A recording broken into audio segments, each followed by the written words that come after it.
Hello and welcome to the Tarkis zone. Thank you for joining me. Today we're going to be doing a quick video here. It's going to be in the segment around the estate. I usually start doing these videos in the beginning of August, and that's where we're at. Just want to show you the results of some of the plants that I have planted here on the property, especially these sunflowers. Planted them a few months ago from seed, just put them in the ground.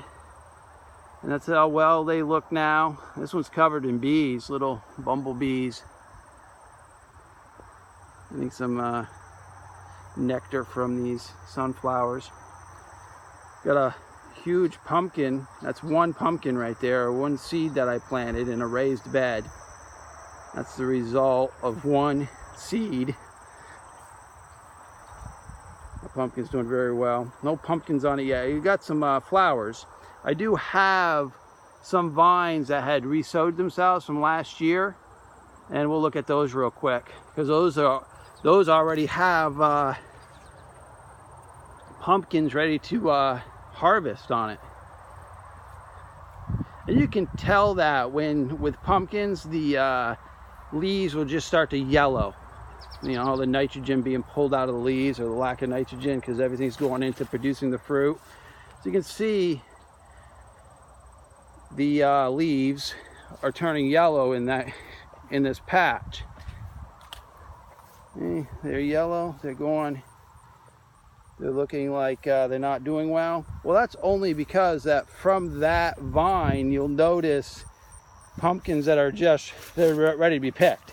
And here we're only like the beginning of August, like, you know, they're ready to go.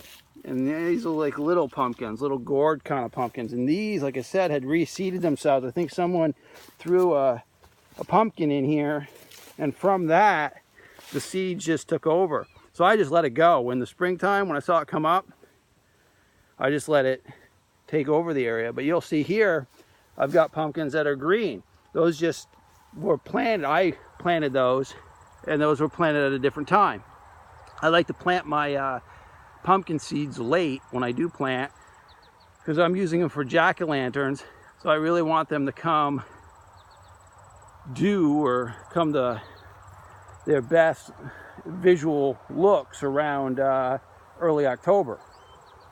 Because if you like these pumpkins here that have come in August, I mean, they'll be well rotted before, you know, I would use them for jack-o'-lanterns. So they'll go to the chickens. My chickens get all our scraps here on the yard. That's one big tomato plant, or a couple tomato plants that reseeded themselves from last year. The one pumpkin plant that's in there.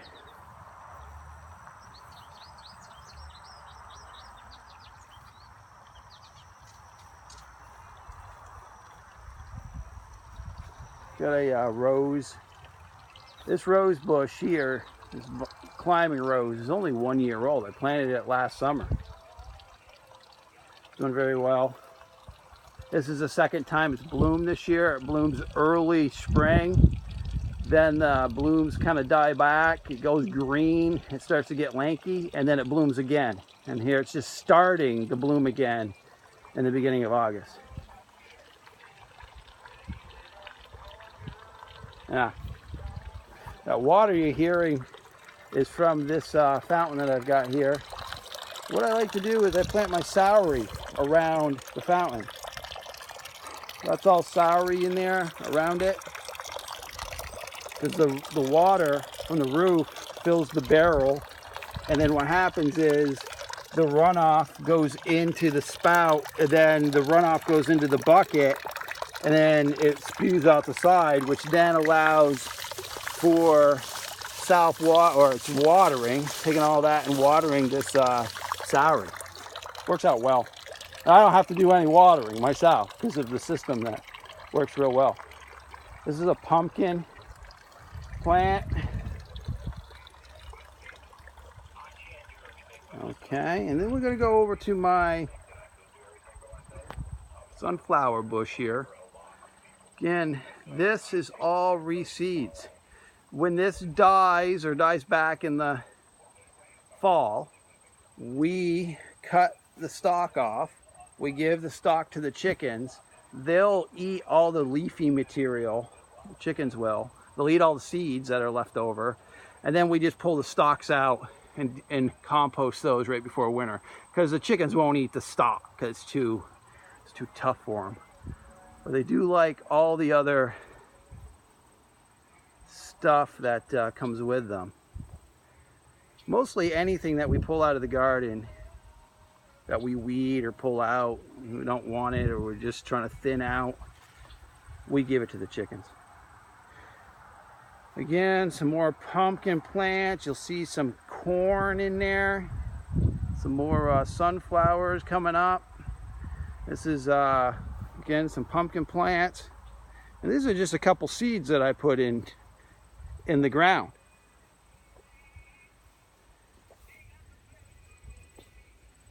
And some more corn.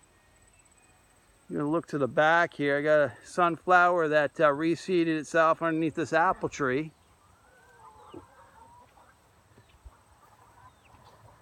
That looks pretty good. And I've got this sunflowers and corn growing here. Some more tomatoes. Most of these tomatoes just reseeded themselves from last year. I didn't plant those. They reseeded themselves. I did plant the corn and the sunflowers. Those seeds I did put in the ground. But everything else that's here, these tomatoes, are all, they just reseeded themselves. Yeah, and then you can see on the back side of this, which is great because these plants that I've planted here give the chickens some shade in the summertime. They got this nice area here. Ducks are happy. They got their little pond. And then they got an entire, well, I got a little baby chick running around here. That's right. I'm coming. You better run. Yeah, he doesn't like me for some reason. I like to pick him up and put him back in the inside because I don't want anything to get him. But there he is. Hey, buddy. You don't really have to be that crazy. Just go back in the way you came out.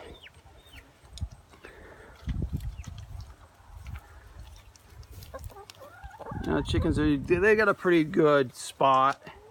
They got some buckets here that get filled with rainwater, so they have the rainwater buckets. They have the fresh water coming out of that pond, and I've got water inside in their roosting area and in their area that they lay eggs.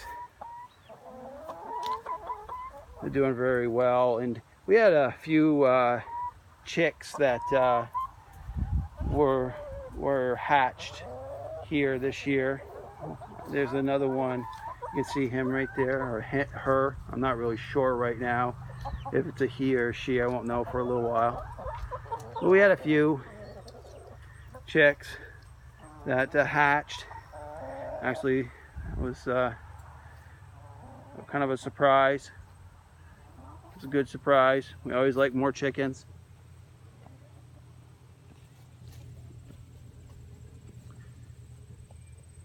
Some more sunflowers. This is our strawberry patch. And it's a work in progress. They're slowly taking over the area, and that's what we were hoping they would do. I only planted like maybe 5 plants, and then I was just hoping that they would take over the area, which they are doing. This middle garden is doing really well this year. And it had some more color in it in the spring. You know, what happens is we get some springtime flowers that are quite beautiful, but then we have to pull them out. Like this, if you look here, there's a plant here that's purple. See it? But it's gone by. It's going to seed. So what we do is we pull most of it out and give it to the chickens. And the chickens make quick work of it. Here's my cherry tree here.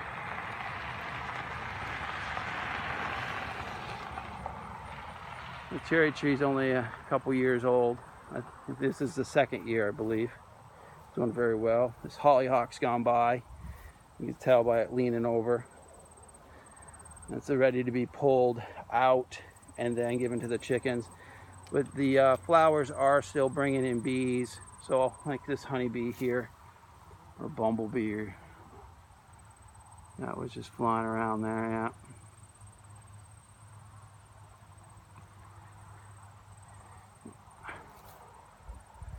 Okay, so I want to show you this garden here. It's got more pumpkins, sunflowers, and corn. And potatoes. Planting my potatoes in this ground. In this bucket, I got some potatoes. And what's nice about that is you only put the potato eyes at the bottom, and throughout the season you just start filling the bucket with dirt until you get to the top. And then when you're ready to harvest, you just knock the bucket over and take the potatoes out. You don't really have to work for the potatoes. All right, well, I said it was going to be a quick video. I just wanted to get this front of my house here. Again, a lot of it we pulled and gave to the chickens because it went by. But now the next wave of plants are coming through. You know, that's how we've tiered our gardens. So in the springtime, they've got plants that give us color. Those plants get removed as they die back, and then the new, more plants come up. So we've got a garden that's always delivering us some color. Well, thank you for joining me, and this has been a Around the Estate.